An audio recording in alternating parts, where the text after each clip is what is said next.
10월 19일 새벽 예배 다 함께 사도신경 하심으로 하나님께 올려드리겠습니다.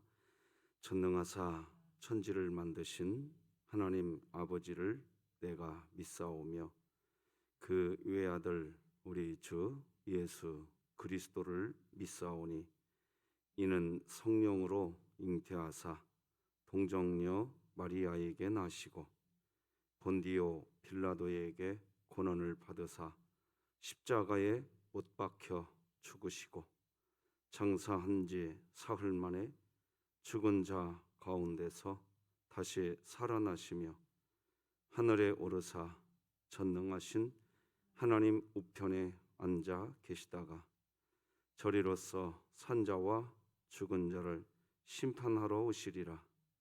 성령을 믿사오며 거룩한 공회와 성도가 서로 교통하는 것과 죄를 사하여 주시는 것과 몸이 다시 사는 것과 영원히 사는 것을 믿사옵나이다. 아멘. 우리 찬송가 305장 하나님께 찬양 드리겠습니다. 찬송가 305장 찬양 드립니다.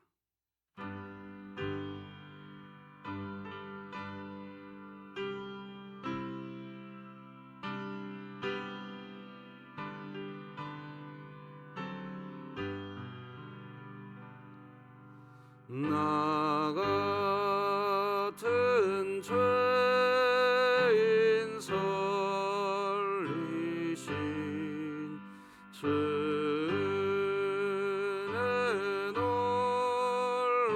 올라와 잃었던 생명 찾았고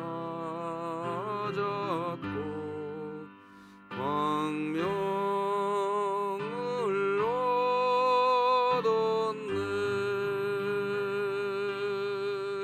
큰 죄악에서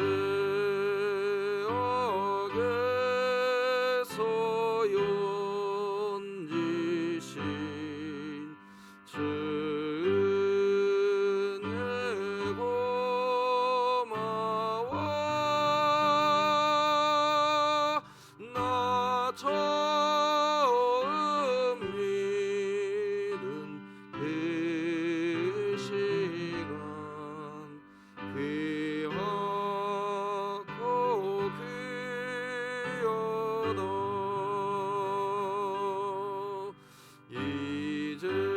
이제껏 내가 산 것도 주님의 은혜라. 또 나를 장차 본향에 인도해 주시리. 거기서 우리 영원히 주님의 은혜라. 해처럼 밝게 살면서 주 찬양하리라.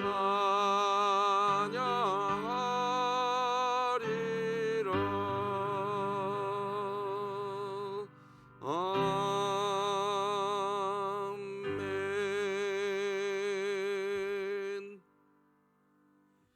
오늘 함께 나눌 하나님 말씀은 구약성경 출애굽기 34장 1절에서 17절까지 말씀 되겠습니다. 출애굽기 34장 1절에서 17절까지 한 절씩 교독하시겠습니다. 하나님의 말씀입니다. 여호와께서 모세에게 이르시되 너는 돌판 둘을 처음 것과 같이 다듬어 만들라. 네가 깨뜨린 처음 판에 있던 말을 내가 그 판에 쓰리니 아침까지 준비하고 아침에 시내산에 올라와 산 꼭대기에서 내게 보이되 아무도 너와 함께 오르지 말며 온 산에 아무도 나타나지 못하게 하고 양과 소도 산 앞에서 먹지 못하게 하라.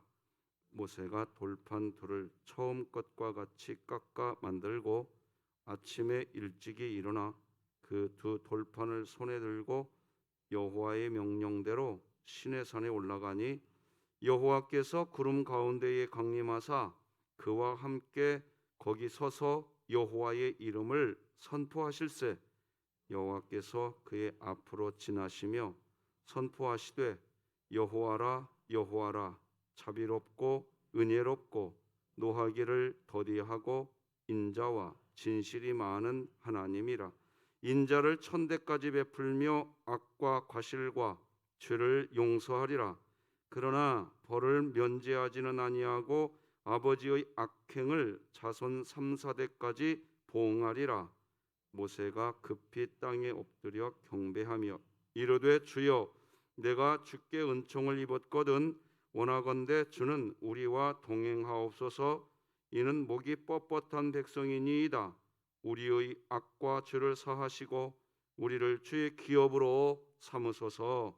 여호와께서 이르시되 보라 내가 언약을 세우나니 곧 내가 아직 온 땅 아무 국민에게도 행하지 아니한 이적을 너희 전체 백성 앞에 행할 것이라. 네가 머무는 나라 백성이 다 여호와의 행하심을 보리니 내가 너를 위하여 행할 일이 두려운 것임이니라. 너는 내가 오늘 내게 명령하는 것을 삼가 지키라.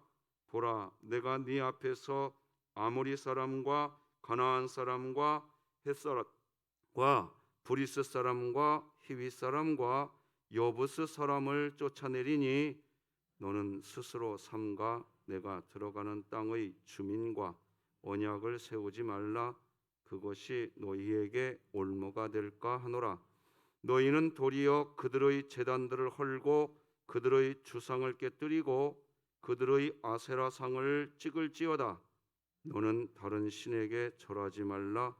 여호와는 질투라 이름하는 질투의 하나님이니라. 너는 삼가 그 땅의 주민과 언약을 세우지 말지니 이는 그들이 모든 신을 음란하게 섬기며 그들의 신들에게 제물을 드리고 너를 청하면 네가 그 제물을 먹을까 함이며 또 내가 그들의 딸들을 내 아들들의 아내로 삼음으로 그들의 딸들이 그들의 신들을 음란하게 섬기며 내 아들에게 그들의 신들을 음란하게 섬기게 할까 함이니라. 함께 읽겠습니다. 너는 신상들을 부어 만들지 말지니라. 아멘. 자, 우리의 구호 외칩시다. 시작. 하나님의 말씀이 나를 신방하게 하라. 이 또한 지나가리라. 아멘. 자, 이사야 40장 31절 시작. 오직 여호와를 앙망하는 자는 새 힘을 얻으리니 독수리가 날개치며 올라감 같을 것이요 다름박질하여도 곤비하지 아니하겠고 걸어가도 피곤하지 아니하리로다. 아멘. 오늘 하루 살아가는 삶의 현장에서 잠깐 모든 것 내려놓고 3분간 엎드려 보는 시간이 여러분에게 있기를 바랍니다. 하나님의 영적인 호흡이 내 가슴을 타고 들어올 겁니다. 장담합니다. 여러분 아무리 바빠도 하던 일 내려놓고 3분간 있는 삶의 현장에서 엎드려 보는 시간 꼭 가져보시기 바랍니다. 코로나 시대 필요한 우리의 노력입니다. 3분 기도 사역 기억해 주시기 바랍니다. 자, 오늘은 한없는 은혜 이런 제목으로 말씀 나누겠습니다. 살리는 것은 은혜입니다. 압도적 은혜가 사람을 살리는 겁니다. 갓 태어난 핏덩어리 아기가 살 수 있는 것은 부모님들의 한없는 아기를 향한 부모님의 은혜가 그리고 은혜로 그 아기는 이 세상 사는 겁니다. 은혜가 살리는 겁니다. 그럼 뭐가 은혜일까요? 은혜는 받을 자격 없는 자에게 주는 선물입니다. 보세요, 아기가 하루에도 몇 번을 기저귀를 바꿔줘야 돼요. 그런데도 끝까지 은혜를 베풉니다. 그 기저귀 빨리 안 갈아졌다고 미안해하면서 갈아줍니다. 아가야 미안해, 엄마가 깜빡했다. 왜 그럽니까? 하나님이 우리를 키우실 때 그러는 줄 저는 분명히 믿습니다. 다른 말로 하면 이유가 없는 겁니다. 설명할 수 있으면 그것은 은혜가 아닙니다. 설명할 길이 없습니다. 이유가 없습니다. 말도 안 되는 겁니다. 그것이 은혜입니다. 언젠가도 설교 시간에 우리 교회에서 예화로 나눈 것 같은데 100년 전 독일에 있었던 이야기입니다. 고아입니다. 고아 출신 피아니스트가 있었습니다. 근데 그분이 정말 고아인데 열심히 피아노 연습을 했고 나름대로 독주의를 이제 시작하려고 했었습니다. 그런데 이분이 마음에 욕망이 있었어요. 독주의를 하는데 자기가 하는 이 피아노 독주의에 권위를 더하려고 거짓말을 했습니다. 당시에 헝가리의 유명한 작곡가 리스트라고, 아마 여러분들도 이름 한 번쯤은 다 들어봤을 겁니다. 리스트의 제자라고 거짓말을 했습니다.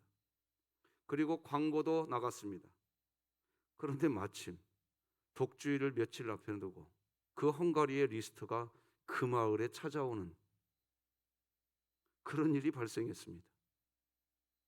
자칫하면 이 거짓말이 온통 들통날 수 있는 상황입니다.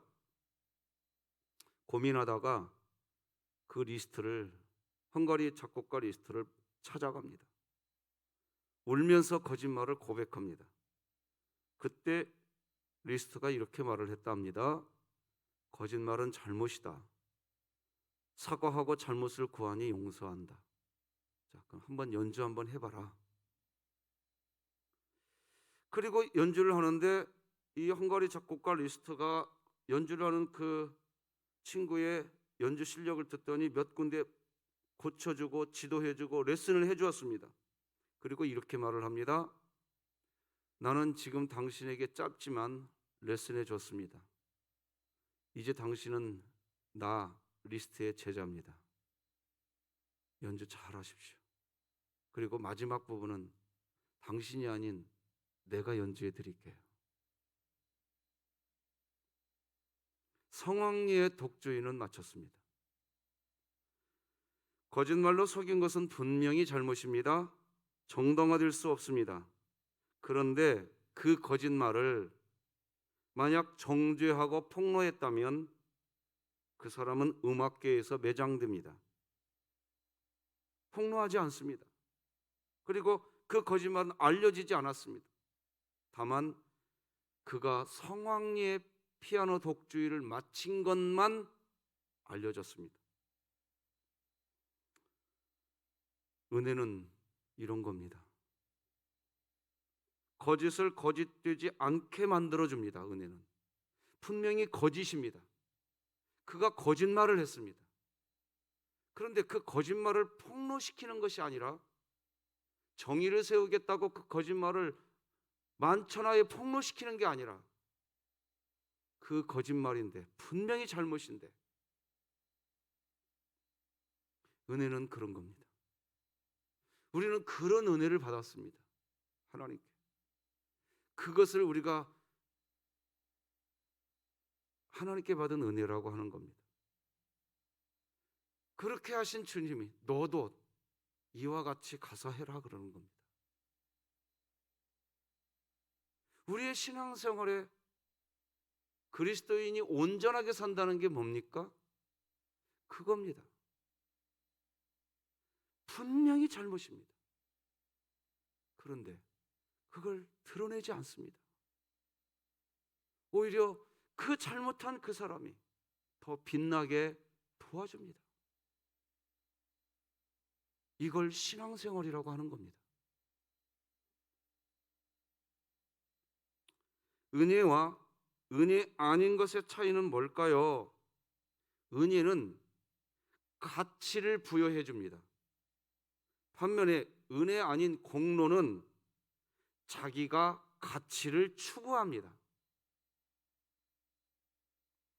어려운 분을 구제하는 구제를 예로 한번 들어볼게요. 은혜 아닌 공로는 자기가 구제를 하고 나서 자기 자신이 의로워집니다. 나 구제했어. 내가 구제하는 일을 했다고 자랑하면서 자기 의의를 만들어냅니다.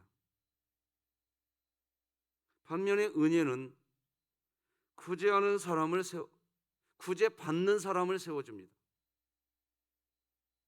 공로는 내가 훌륭해지는 겁니다.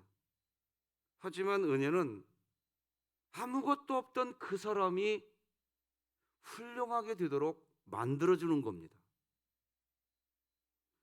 오늘 본문은 그런 하나님을 만나는 시간입니다. 이스라엘 백성들은 배신했습니다. 금송아지 만들고 하나님을 배신했습니다. 또다시 배신할 가능성이 여전히 뻔한 이스라엘 백성에게 하나님은 은혜의 손을 내미십니다. 그게 오늘 본문에 등장하시는 하나님이십니다. 바람난 이스라엘, 금송아지 만들고 하나님을 완벽하게 배신했던 이스라엘, 그 이스라엘을 향해 하나님은 다시 은혜, 기회를 주십니다. 이스라엘의 배신을 용서하시고 난 후 하나님은 심지어 이스라엘 백성을 위해서 하나님 자신이 충성하기로 약속하십니다. 내가 너희들에게 충성해 줄게. 이런 식입니다. 오늘 본문은. 그러니까 오늘 본문은 하나님의 이스라엘 백성을 향한 하나님의 충성 맹세입니다. 배신했던 이스라엘 백성을 위해 충성하시려는 마음을 가지신 하나님은 다시 이스라엘 백성과 언약을 맺으시려고 합니다. 그리고 모세에게 세 가지, 즉 두 돌판, 시내산 꼭대기로 올라오는 일, 그리고 혼자 올라올 것, 그것을 1절, 2절, 3절에서 이야기하십니다. 여호와께서 모세에게 이르시되 너는 돌판 둘을 처음 것과 같이, 무엇과 같이요? 처음 것과 같이 다듬어 만들라. 네가 깨뜨린 처음 판에 있던 말을 내가 그 판에 쓰리니 시내산에 올라와 산 꼭대기에서 내게 보이되 아무도 너와 함께 오르지 말며. 자, 제가 손가락을 세가면서 말씀드렸죠. 두 돌판, 시내산 꼭대기로 올라오는 일, 그리고 혼자 오는 일, 이 세 가지, 하나님이 이 세 가지를 이야기하십니다. 그런데 이게 하나님의 은혜입니다. 왜 은혜일까요? 처음과 똑같기 때문입니다. 하나님께서 처음 십계명을 주실 때와 똑같은 것을 요구하십니다. 분명히 그 사이에 백성들이 금송아지를 만들어서 하나님을 철저하게 배신하는 일이 있었습니다. 그런데 다시 십계명을 주면서 처음과 동일하게 하십니다. 여러분, 우리를 한번 생각해 봅시다. 여러분과 제가 첫 번째, 하나님이 우리를 하나님의 자녀로 불러주셨습니다. 할렐루야. 자, 그런데 우리가 금송아지 만든 듯이 우리의 삶에서 금송아지 안 만듭니까? 안 만들으셨어요? 죄송하지만 나 진흙교회 담임 목사지만요, 수없이 만들었던 것 같아요. 근데 오늘도 똑같이 이 자리에서 세워놓으셔. 똑같이 여러분 그 자리에 앉으셔서 예배드리게 하시고. 대부분 사람들은 누군가에게 한번 배신을 당하고 나면 그 배신을 당한 그 사람, 나를 배신한 그 사람과 다시 어떤 계약을 맺어야 될 수밖에 없다고 한다면, 나를 한번 배신했었기 때문에 그 사람에게 이제 언약을 맺을 때, 계약을 할 때 그 사람에게 단서 조항을 제시하십니다. 다른 거, 처음과 다른 단서 조항을 매깁니다. 그런데 하나님은 동일한 조건을 제시하십니다. 금송아지를 만들고 철저하게 배신했던 일이 있었지만 똑같다는 겁니다. 이런 마음은 스승의 마음으로 알 수 있는 마음이 아닙니다. 이런 마음은 자선 사업가의 마음으로도 알 수 있는 마음이 아닙니다. 이런 마음은 재력과 권력이 있다고도 알 수 있는 말이 그런 마음도 아닙니다. 이 마음은요, 오직 부모의 마음, 아버지와 어머니만 알 수 있는 마음입니다. 자식이 배신을 하는 일을 해도 다시 돌이키면 처음 주려고 했던 사랑 그대로 다시 줍니다. 이게 부모의 자식을 향한 사랑이고 은혜입니다. 그래서 하나님은 우리를 뭐라고 말씀하셨느냐? 난 이 말이 너무 좋아요. 한번 따라서 해보십시다. 내가 너희를 고아와 같이 버려두지 아니하리라. 할렐루야. 금송아지를 만드는 건 고아로 살아가는 겁니다. 하나님 자녀로 살지 않겠다는 겁니다. 우리는 수없이 금송아지를 만들면서 고아로 살겠다고 하나님 품을 둘째 아들처럼 떠나가 버립니다. 그런데 그런 우리를 고아와 같이 두지 않으시겠다는 겁니다. 그렇게 하나님의 말을 들은 모세는 말씀대로 순종합니다. 4절 같이 한번 읽어봅시다. 시작. 모세가 돌판 둘을 처음 것과 같이 깎아 만들고 아침에 일찍이 일어나 그 두 돌판을 손에 들고 여호와의 명령대로 시내산에 올라가니, 그렇게 순종하고 올라간 모세에게 이제 하나님이 하시는 말씀입니다. 사실은 이 말씀 6절 7절이 핵심입니다. 한번 더 읽으십시다. 아침이지만 이 말씀은 생명이 될 겁니다. 같이 읽어봅시다. 시작. 여호와께서 그의 앞으로 지나시며 선포하시되 여호와라 여호와라 자비롭고 은혜롭고 노하기를 더디하고 인자와 진실이 많은 하나님이라. 인자를 1000대까지 베풀며 악과 과실과 죄를 용서하리라. 그러나 벌을 면제하지는 아니하고 아버지의 악행을 자손 3, 4대까지 보응하리라. 제가 앞에서요, 하나님이 이스라엘 백성을 위한 충성 맹세라고 그랬습니다. 하나님 스스로 백성을 위해 내가 너희들을 위해 충성해 주겠다고 다짐하십니다. 하나님 스스로. 방금 읽은 내용이 그 내용입니다. 천지를 창조하신 분, 만왕의 왕이 이스라엘 백성을 위해서, 우리를 위해서요, 우리를 지금 충성을 맹세하고 계십니다. 이해가 안 됩니다. 이해할 수 없는 말입니다. 그런데 오늘 본문에서 하나님 지금 분명히 그렇게 이야기하십니다. 자, 그런데 우리가 7절을 좀 정확하게 이해할 필요가 있습니다. 7절을 제가 한번 읽어드리고 설명을 드려볼게요. 인자를 몇 대까지요? 1000대까지 베풀었대요. 그래가지고 우리가 악과 과실과 죄를 범해도 인자를 몇 대까지 베풀겠다? 1000대까지 베풀겠대요. 자, 그런데 그 뒤에 이런 말이 나와요. 그러나 벌을 면제하지는 아니하고. 아니 인자, 이게 무슨 말이냐는 거예요. 아버지의 악행을 자손 3, 4대까지 보응하리라. 이 말을 정리하면 이렇게 정리가 됩니다. 인자를 1000대까지 베푸시겠대요. 이게 이 말은 뭐냐? 1000대 동안 우리가 범하는 악, 우리가 범하는 과실, 우리가 범하는 죄 1000대까지 다 용서하겠다는 겁니다. 이게 하나님의 마음입니다. 자, 그러면 그 밑에 이제 죄를 지으면 벌을 내린대요. 또 3, 4대까지. 이건 뭔 말일까요? 자, 여러분, 인자를 하나님이 1000대까지 베푸신다고 그랬죠? 자, 보세요. 예를 들어서요. 저는 100% 선하게 살았다고 하십시다. 그럴 리가 없지요. 그럴 수도 없고, 이해를 돕기 위해서 말씀드리는 겁니다. 그럼 저를 기준으로 1000대까지 하나님이 인자를 베풀겠다고 그랬어요. 근데 저는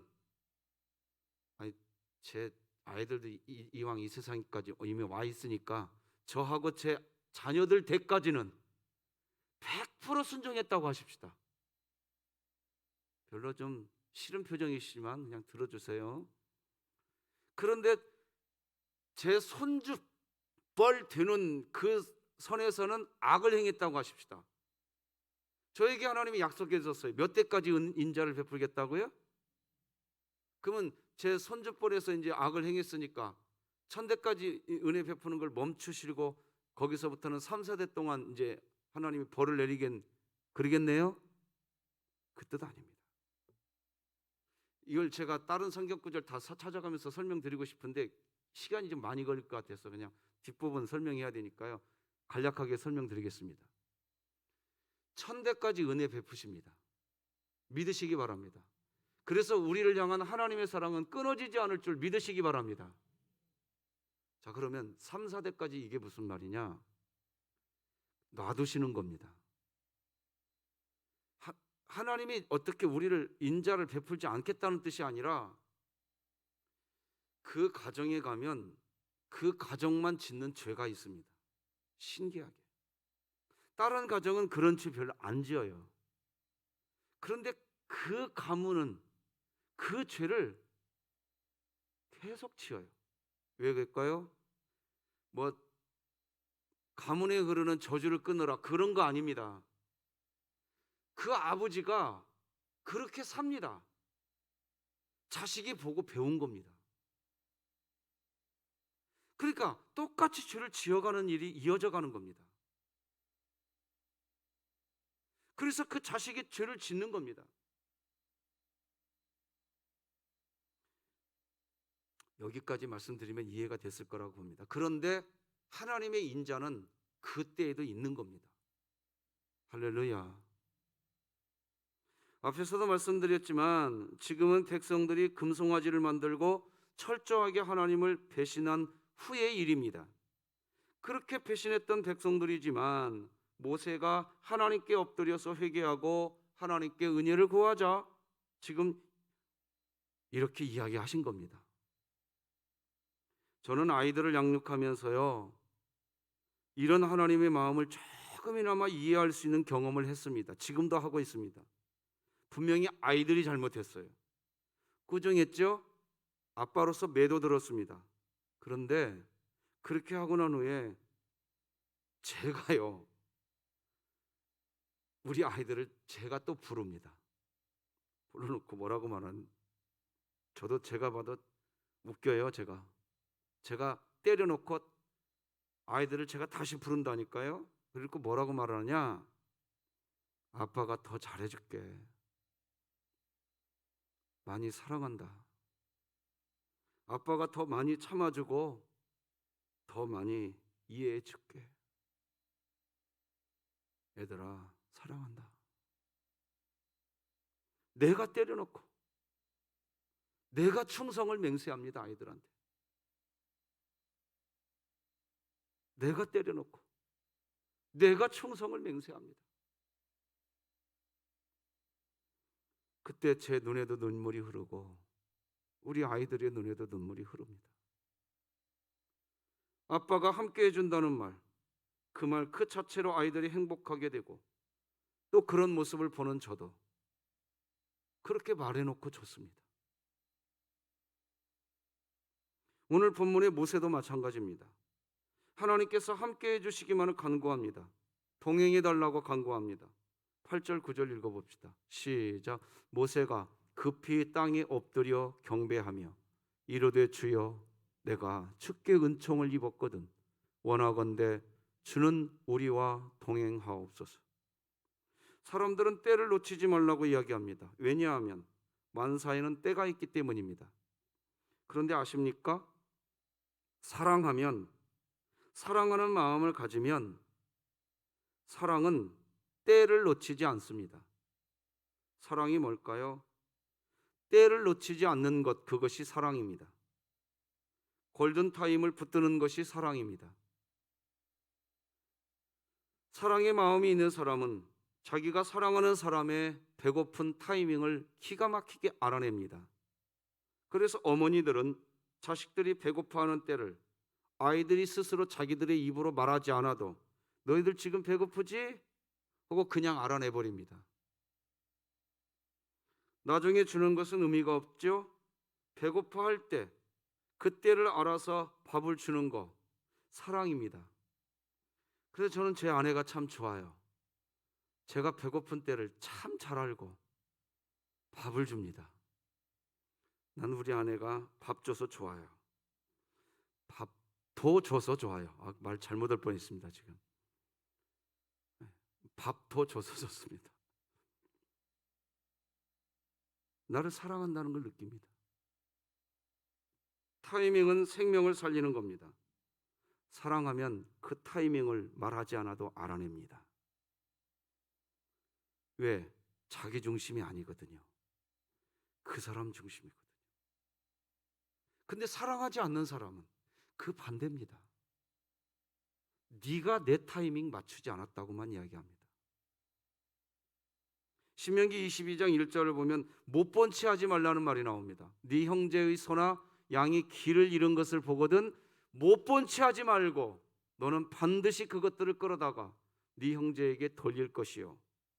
못 본 채 하지 말라, 이 히브리어 원뜻은요 스스로 숨지 말라는 뜻입니다. 자, 여러분이 길을 걸어가고 있었습니다. 여러분의 소가 아닙니다. 다른 사람 소입니다. 근데 길을 잃고 헤매고 다닙니다. 내 소 아니니까 못 본 채 하고, 즉 나 본 적 없어 하는 식으로 그냥 지나가는. 세상은요 누구를 적극적으로 사랑하지 않는다고 세상은 처벌하지 않습니다. 그렇죠? 처벌하지 않아요. 아니 그 소 보놓고 그냥 갔어요? 당신 감옥 1년. 처벌하지 않습니다. 남에게 피해 주지 않을 정도만 살아가면 이 사회에서는 환영받고 살아갑니다. 오히려 그 소 도와주다가 자기 일 못하면 집에 가서 아내에게 혼납니다. 당신 일이나 똑바로 하라고. 남의 일 주제넘게 오지랖 넘게 살지 말라고. 오히려 통생이 먹습니다. 이 세상은. 제가 그렇다는 얘기는 또 아니에요. 우리 아내를 또 이상하게 보지 마세요. 다시 무슨 말을 하고 싶냐, 소극적인 소년 그것만 있어도 이 사회는 유지된다는 얘기예요. 사랑 없이도요 이 세상은 준법이 가능합니다. 그게 이 세상의 한계입니다. 그런데 하나님의 말씀은 적극적입니다. 둥지에 있는 새까지도 보호하라. 소, 양이 길을 잃어버리면 찾을 때까지 찾아주라. 위험이 있는 곳에는 난간을 만들어서 보호하라. 이 말씀들이 어느 계명에 대한 적용일까요? 살인하지 말라는 말씀의 적용입니다. 안 죽였다 그러면 안 죽이는 게 능사가 아닙니다. 안 죽이지만 뒤에서 죽인 그 일을 진짜 한 사람보다 더 악한 사람들이 한둘이 아닙니다. 안 죽이는 게 능사가 아닙니다. 그보다 더 적극적으로 살라는 말입니다. 살인하지 말라는 하나님의 말씀은 혹시 죽을 수 있는 짐승, 그대로 놔두면 죽을 수 있는 짐승이 있거든 놔두지 말고 적극적으로 살릴 수 있는 방안을 찾아내라는 것, 그것이 성경이 말하는 살인하지 말라는 하나님의 명령입니다. 말씀의 사람은 그래서 소극적으로 만족할 수 없는 존재입니다. 무슨 일을 해도 적극적으로 합니다. 그게 마음을 다하고 목숨을 다하고 힘을 다한다는 뜻입니다. 왜 말씀의 사람은 소극적으로 만족하지 않고 적극적인 사람이 될까요? 하나님이 그런 분이시기 때문입니다. 모세는 하나님께 단지 떠나지 마시고 우리와 함께 동행해 달라고 기도했습니다. 그렇게 기도했는데 하나님은 뭐라고 대답을 하시나요? 내가 너희와 언약하겠다. 어떤 민족들 가운데서도 경험해 보지 못한 놀라운 일을 너하고 언약하고 너하고 언약하고 너하고 언약하고 내가 보여주겠다. 내가 하는 그 일이 너무나 놀라운 일이어서 너희가 두려워하기까지 하게 될 것이다. 10절 세번역 성경 말씀으로 같이 읽어보십시다. 시작. 주님께서 말씀하셨다. 내가 이제 너희와 언약을 세운다. 내가 너희 모든 백성 앞에서 이 세상 어느 민족들 가운데서도 이루어진 적이 없는 놀라운 일을 하여 보일 것이다. 너희 주변에 사는 모든 백성이 나 주가 너희에게 하여 주는 그 일이 얼마나 두려운 일인지를 보게 될 것이다. 저는 목회를 하면서 가끔 듣는 말이 있어요. 예수 안 믿는 사람들한테, 하나님 믿었다가는 새벽에 잠도 못 잘 뻔했네. 큰일 날 뻔했네. 여러분, 하나님 믿는 것 때문에 새벽에 잠도 못 주무시잖아요. 그러니까 하나님 안 믿는 사람들은요, 저보고 그런다니까요. 하나님 믿는 것 때문에 새벽에 잠도 못, 하나님 믿었다가는 그냥 큰일 날 뻔했네. 물론 이건 부정적인 개념에서 세상 사람들이 두려워할 정도로 너희들을 내가 사랑하겠다는 건데, 우리는 다르지 않습니까? 그들은 새벽에 잠 못 자면 그것이 두려운데, 우리는 어떻게 됐습니까? 여러분은 어떤 마음이십니까? 며칠 전에 저에게 이야기하신 분이 한 분 이 자리에도 계시는데, 저에게 똑똑히 생생하게 이런 얘기 하셨습니다. 목사님, 새벽 예배를 비롯해서 기도해야 행복합니다. 우리는 그런 존재가 되어버렸습니다. 왜 그럴까요? 이게 뭘까요? 지금도 변함없이 하나님이 우리에게 충성 맹세하시고 우리를 붙들고 있기 때문에 여기 온 겁니다. 하루에도 10번 더요, 미안하지만 더 자고 싶습니다. 어제도 아침 새벽 예배 끝나자마자 제가 여러분 혹시 아시는지 모르지만 경기 수원에 지금 제가 분호의장입니다. 끝나자마자 가서 어제 하루 종일 하고 늦게까지 행정정리까지 다 하고 그리고 집으로 들어왔습니다. 피곤합니다. 어제 새벽 4시 10분에 일어나가지고 어젯밤 11시 다 되어서 잤습니다. 그런데 이 새벽에 눈 떠지자마자 침대에서 엎드려서 기도했습니다. 하나님, 눈 뜨게 해주셔서 감사합니다. 내 인생은 왜 이렇게 됐나요? 나는 불행한 인생인가요? 하나도 불행하지 않습니다. 왜 그럴까요? 하나님이 충성 맹세하시고 오늘도 오늘 나를 지키고 있는 게 은혜인 줄 믿습니다. 다른 말이 필요 없습니다. 우리의 아버지이신 하나님은 그냥 기회만 있으면 우리에게 한없는 은혜를 베푸시고 싶으신 분이십니다. 말씀 맺겠습니다. 사랑이 없으면 질문이 많다는 말이 있습니다. 사랑이 없으면. 실제 그렇습니다. 사랑이 없는 사람은 매사에 의문이 있고 결국 질문이 많습니다. 율법 교사가 예수님을 찾아와서 질문합니다. 그러면 내 이웃이 누구입니까? 질문합니다. 사실 이 사람은 율법 교사입니다. 즉 율법에 정통한 사람입니다. 율법을 가르치던 사람입니다. 그러니 자기의 이웃이 누구인지 모를 리가 없습니다. 그런데 질문합니다. 마음에 사랑이 없기 때문에 누가 자기 이웃인지, 내가 누구의 이웃인지를 모르고 사는 겁니다. 마음에 사랑이 없으면 누가 자신의 이웃인지 모릅니다. 결국 질문만 많아집니다. 또한 사랑이 없으면 시간이 없다고 말을 합니다. 예수님은 우리에게 행하라라고 말씀하십니다. 지저분한 질문 집어치우고 너도 이와 같이 행하라 라고 이야기하십니다. 그런데 사랑이 없으면 항상 시간이 없다고 이야기합니다. 바쁘다고만 이야기합니다. 그러나 자기가 좋아하는 일, 자기가 사랑하는 일은 가만히 봐보세요. 여유가 있습니다. 실제로 바빠도 그 일을 하고 난 후에 잠을 잡니다. 누가복음 10장을 보면 예수님은 내 이웃이 누구니까? 라고 질문한 이 율법교사에게 이제 예수님이 질문하십니다. 너는 그러면 누구의 이웃이냐? 질문의 전환입니다. 친구, 이웃을 사귀는 주도권은 사실 나에게 있습니다. 내가 이웃 되어주면 이웃이 됩니다. 내가 친구같이 행동하면 친구 됩니다. 이웃 타령 그만해야 합니다. 누가 내 이웃이냐고 질문하고 돌아다닐 것이 아니라 내가 그 사람의 이웃이 되어주면 되는 것입니다. 사랑이 없으면 그런데 보이지 않습니다. 이웃도 안 보입니다. 아픔도 안 보입니다. 그러나 하나님의 눈에는 보입니다. 하나님, 그저 저희 백성들과 동행해 주시옵소서 라고 기도하는 모세에게 하나님은 내가 너희와 언약하겠다. 누구도 경험해 보지 못한 놀라운 일을 너희에게 보여줄 것이다. 내가 하는 그 일이 너무나 놀라운 일이어서 너희가 두려워하게 될 정도가 될 것이다 라고까지 이야기하십니다. 왜 이렇게까지 이야기하실까요? 그리고 실제 하나님은 우리에게 독생자 아들 예수 그리스도를 보내셔서 십자가에 못 박으셨습니다. 왜 그러실까요?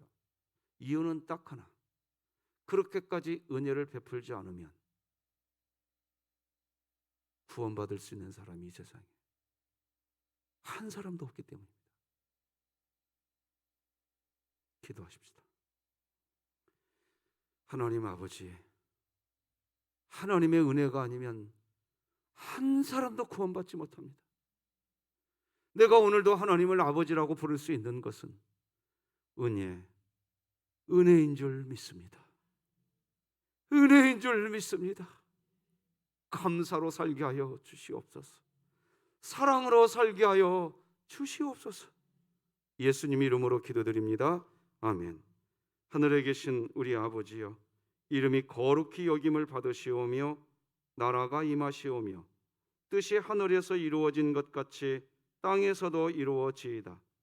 오늘 우리에게 일용할 양식을 주시옵고 우리가 우리에게 죄 지은 자를 사하여 준 것 같이 우리 죄를 사하여 주시옵고 우리를 시험에 들게 하지 마시옵고 다만 악에서 구하시옵소서. 나라와 권세와 영광이 아버지께 영원히 있사옵나이다. 아멘.